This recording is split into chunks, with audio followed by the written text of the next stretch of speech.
This week on the Digital Coffee, is it all over for Facebook page likes? TikTok wants to be completely transparent about its algorithm and about its moderation policies, and you'll soon be able to broadcast your Facebook room live, a bit like Blab. Remember Blab? All that and more after this.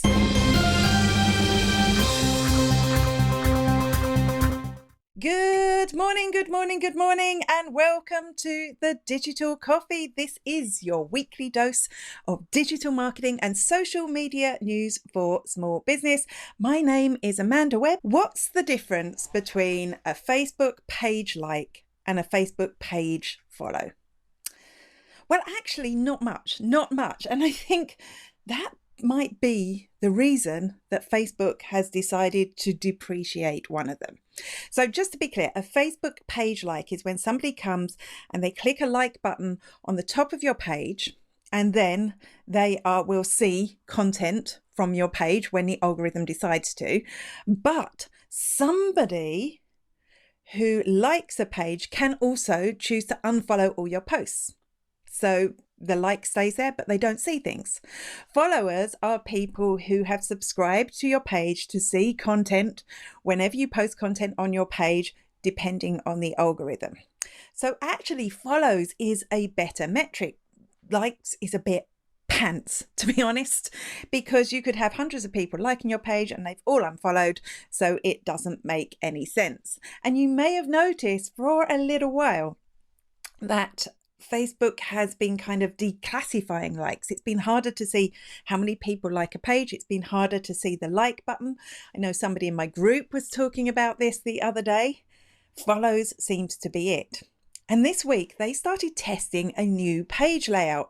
And this is it. The one on the right, the one on the left is the current page out layout. And the one on the right is the new one. So you can see a few things have changed. The profile picture has become more prominent, larger, centralized. There's a little space underneath there that you can put in a tagline. There. And you can also see that that big thumbs up button has disappeared. It's gone. It's all about following now. And that's what it's encouraging people to do. So why may they be doing this? Well, like I say, Facebook likes it is a pants metric. If you're following that, you could get a completely wrong idea of how well your page is doing. By followers, you know those people have actually signed up, and some of those people will see your content in the future. Also, I think the word like, it's not great because it means two things on Facebook, doesn't it? It means when you go and see a post, you might click the like button. I know it's a reaction button now, but we still call it a like button to like that post. That's what it means. It means we're favoriting, we're giving appreciation for the post. Liking on a page meant you were following a page. So even the language is a bit convoluted. So I think this is a good move from Facebook.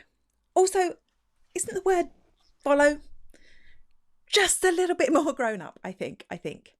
It used to be, back in the old days, become a fan of a page, which was even more bizarre. Have you ever had a conversation, a private conversation, that was so good that you wanted to broadcast it live? Initially, when I asked myself that question, I thought, well, maybe when I was drunk, I thought it was a good idea. And then I remembered Blab. Who remembers Blab? Does anyone remember the social network Blab? Blab was a space where you could go live with a group of other people and just have a conversation. And it was broadcast live. People could join in.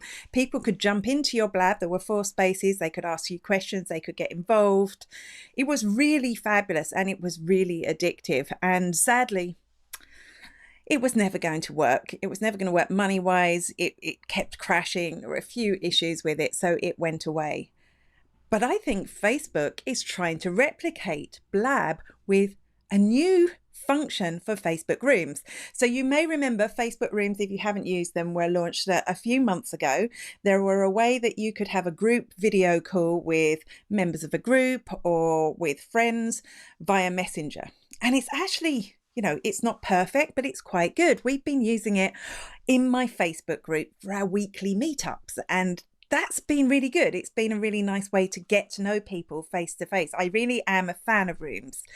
Yes, we were doing it on Zoom before, but this meant that there was less friction. Somebody in the Facebook group could just click a button and join in. So now Facebook are looking at giving you the opportunity to push those rooms live.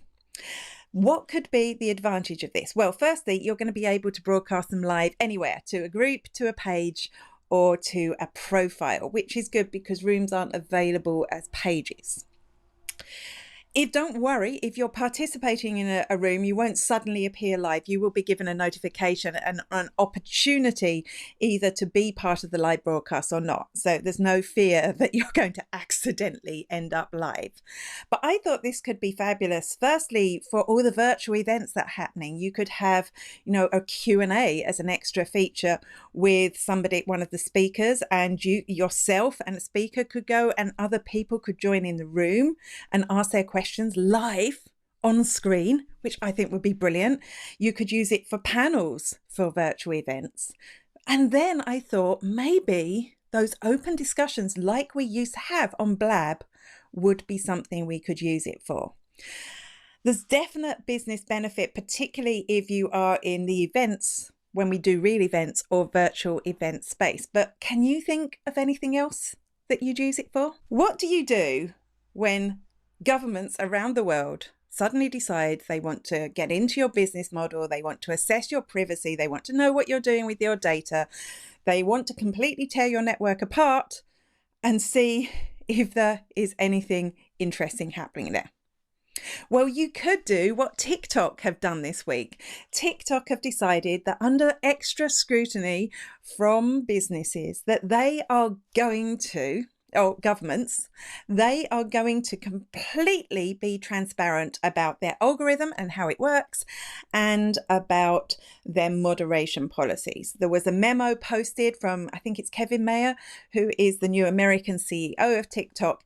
And I think this was kind of throwing down the gauntlet to other social networks as well. He was saying that they believe transparency should be at the heart of their business. So they were going to let us know how everything worked. Now, there weren't any links in that memo. It was just an announcement. And so I went searching, and they did actually, about a month ago, they let us know what was going on with their algorithm. How did the algorithm work? How do they decide what videos they're going to show us in the For Me feed? And it wasn't anything exciting. It wasn't anything you wouldn't see in any other social network. For example, what you see in the feed is based on your activity, the videos that you've liked and commented and saved and favorited, all of those, and shared. That would affect, just like every other social network, it will depend on who you follow. So just like other social networks, it will depend on your personal interests, which you actually plug in when you set up your TikTok account, but it will start to learn as well from your behavior what your interests are. And it also adds diversity in so that your feed doesn't get stale. It will throw in some wild cards now and then.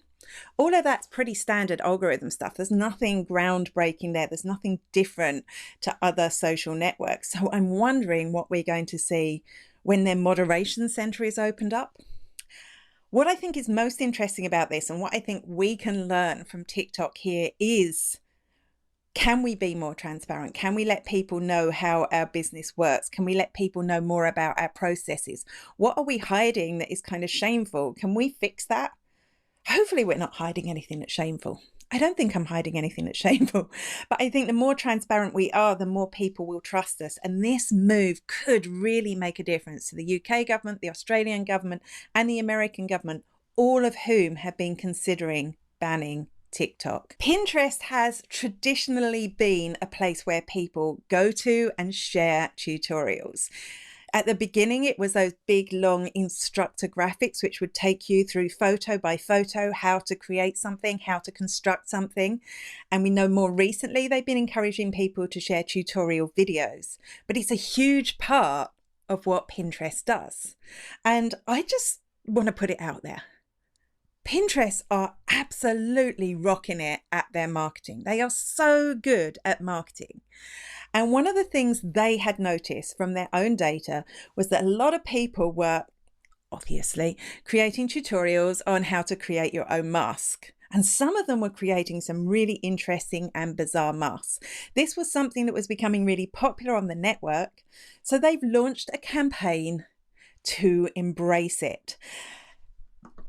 Make a Statement Mask is the campaign. And what they're doing is they're encouraging creators to put up tutorials on creating quirky and interesting masks. So you can visit this page, you can find some masks, you can give it a go yourself.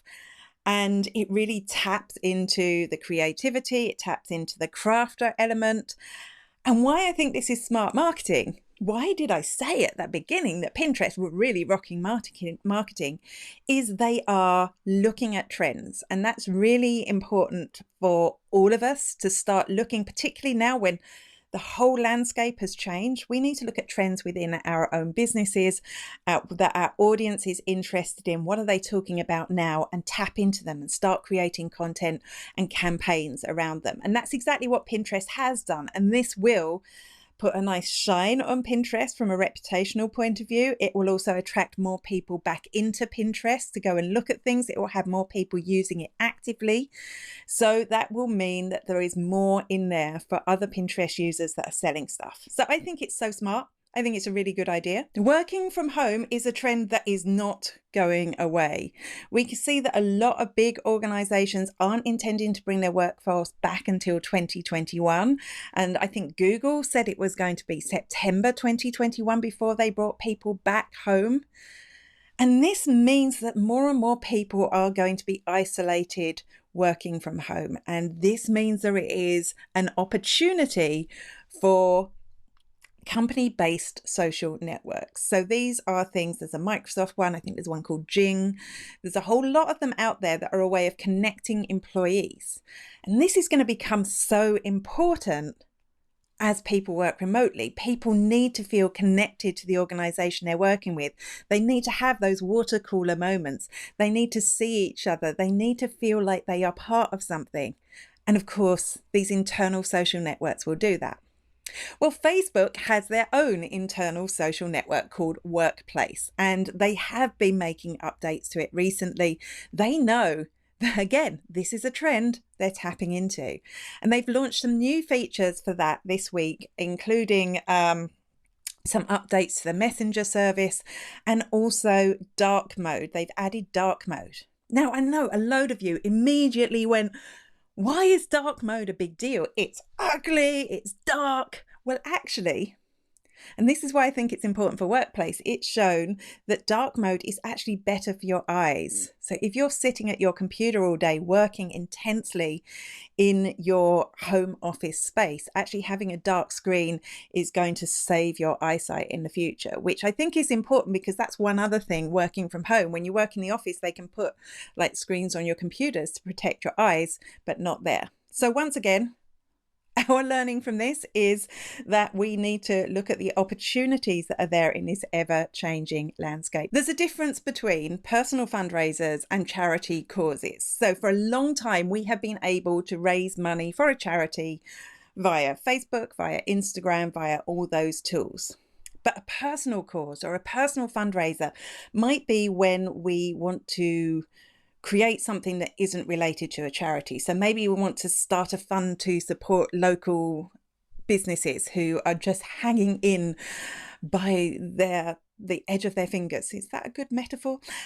to stay in business. Or maybe we want to, as a business, create want to donate a whole load of toys to a local homeless charity, or maybe we want to make cakes for first responders. So all of that could be opportunities to fundraise. And when we've done those personally or as a business in the past, we've had to use a tool like GoFundMe. GoFundMe would be the key tool for doing those things. And we go into GoFundMe, we set up a fundraiser and we broadcast it on all our socials to try and get people to donate. But now, because Facebook just wants to own the internet, Instagram is launching fundraisers, personal fundraisers itself. So you will be able to add a fundraiser via your profile And what's interesting about this is it will put a post in your feed with a button on to help people donate. And why I say it's interesting is this is the first time I've seen this actually then promote something like this in the feed rather than it being in stories. You may have it now if you are an Android user, so that counts me out, and you are based in the USA, the UK, and good news for us in Ireland, and anywhere else that has a donation sticker option. So go and have a look at your profile, see if that's there. Is this something that you could run? Running a fundraiser like this could put a nice little shine and a feel-good factor on your business when people see you contributing, particularly now when there's so many people in need. Are we looking for more positivity online? Pinterest says, yes, we are. People who are searching on Pinterest are looking for positivity. This is the graph, which shows that searches for positivity are up 42%, searches for gratitude are up by 60%, and searches for meditation are up by 44%. So people are actively looking for positive news online. And actually, when I look through my feed, apart from the odd little Barney that you see, even on Twitter, people do seem to be more positive. Why does this matter to us? This matters to us because we should be planning our future campaigns. If Christmas isn't a thing for you, you should still be looking at tapping into these trends that are happening online, creating content related to those trends. So can you bring meditation into your business at all? Can you bring gratitude into your business at all? And if you can create content along those lines, you're going to get more traffic, not just from Pinterest, but from other social networks and through SEO. Because you can bet if they're searching Pinterest, people are looking elsewhere.